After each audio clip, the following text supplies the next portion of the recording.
Zelete, thank you for your love and support. I appreciate you all. A massive shockwave just hit the African continent, and it has sent major ripple effects across global intelligence circles. Iranian state media, specifically the Islamic Republic of Iran Broadcasting, has dropped a stunning announcement that should make every single African pause and think closely about what is happening behind closed doors in our continent. The official statement claims that Kenya and Nigeria possess strategic military reserves that will enter the field at the appropriate time. Let that sink in. A major Middle Eastern power explicitly names two of Africa's biggest heavyweights, Kenya in the east and Nigeria in the west, as locations holding strategic military reserves ready for deployment. What does this actually mean? When an international affairs expert goes on Iranian state TV to declare that Kenya and Nigeria are sitting on strategic military reserves meant for a broader global conflict, it forces us to ask critical questions. Is Iran talking about secret Iranian military assets and deep cover operations hidden inside these countries?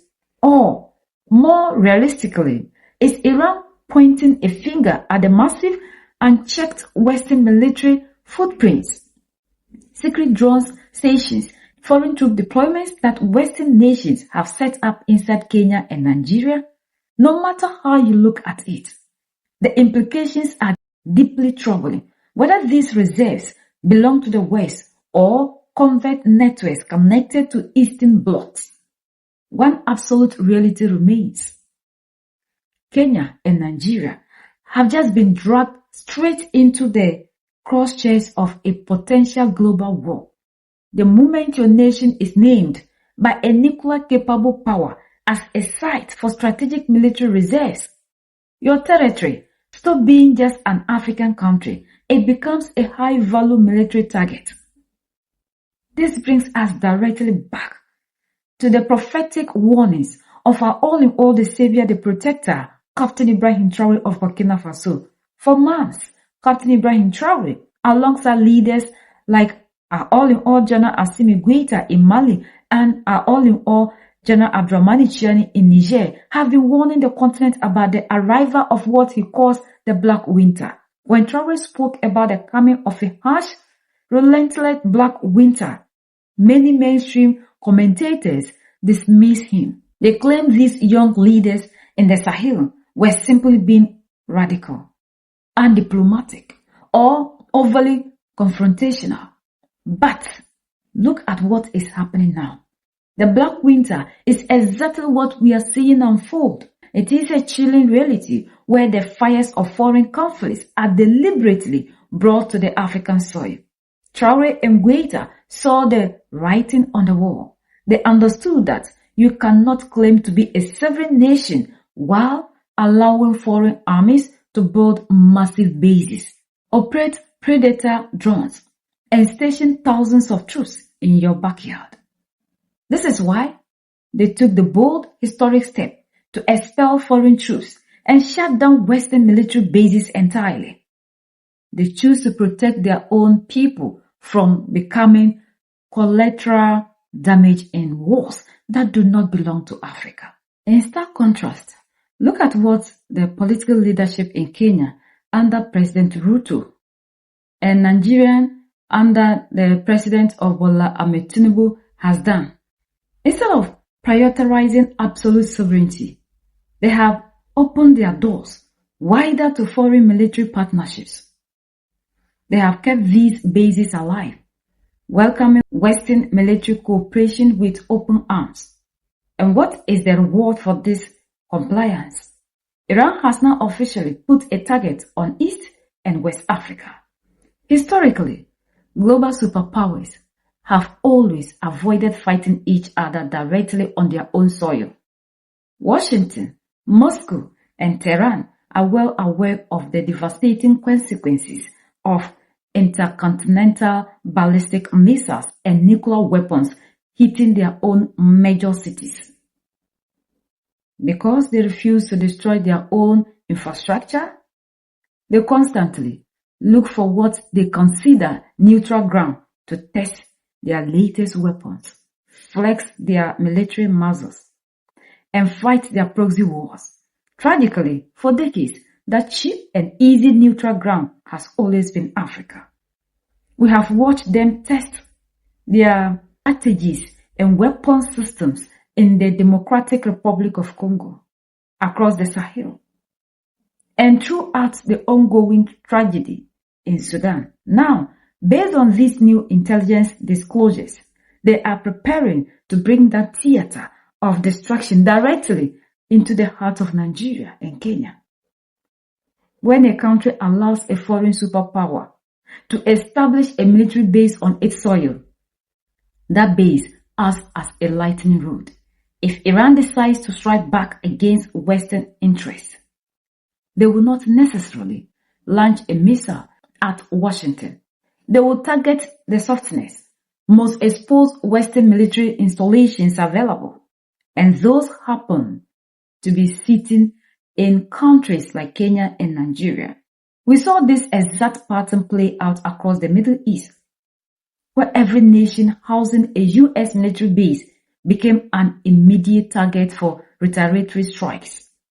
Africa is now being pushed down that exact same dangerous path. The loss of control over these foreign military installations is staggering.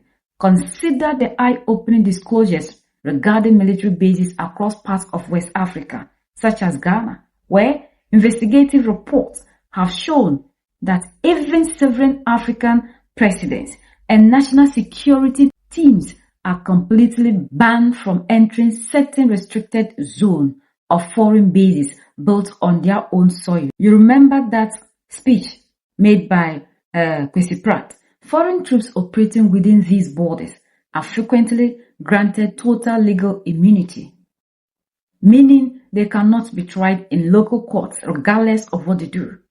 This is not a partnership. It is a total surrender of sovereignty.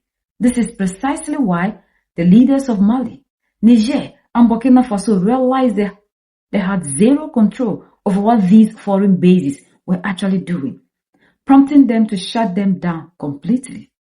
The domestic security fallout for Kenya and Nigeria, if they get dragged further into this superpower conflict, will be catastrophic. Both nations are already fighting intense, exhausting internal battle against violent insurgencies. Kenya has spent years combating Al-Shabaab along its northern borders and within its major cities. Nigeria has poured billions of dollars and sacrificed thousands of brave soldiers to contain Boko Haram and related extremist groups in its northeastern region.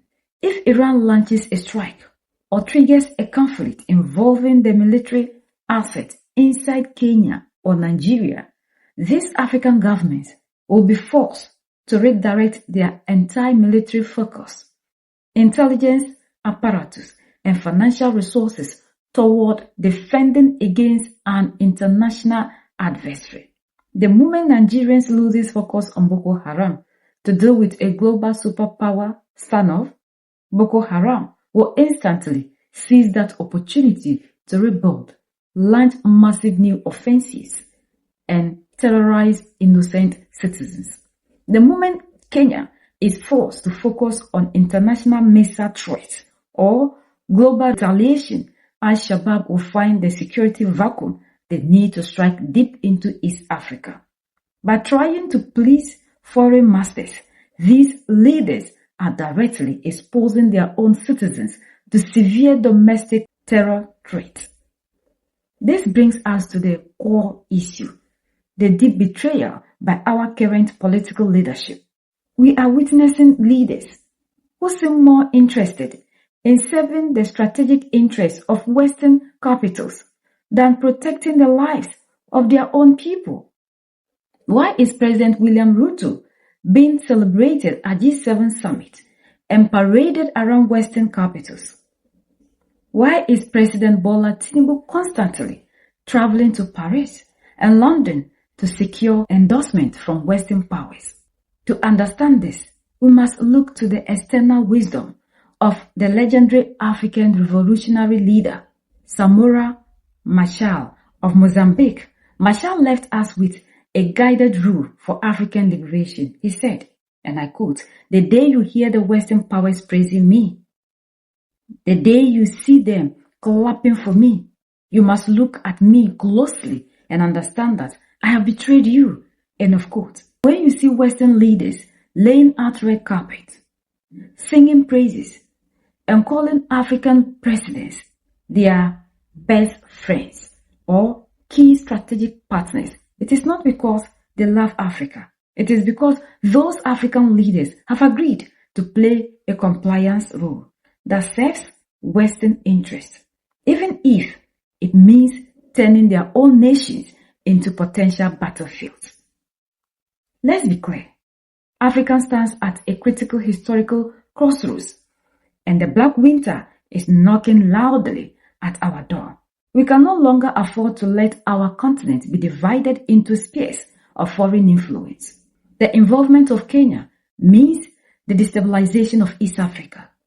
The involvement of Nigeria means the destabilization of West Africa. The only true salvation for Africa is total and compromising unity. We must reject the presence of foreign military bases, dismantle these foreign missile installations, and demand that international powers fight their own battles on their own soil. Iran said, "Having these military bases will only set your country on fire." And we heard that from the Gulf states. When things became hot, according to the same Gulf states, they ran and left them.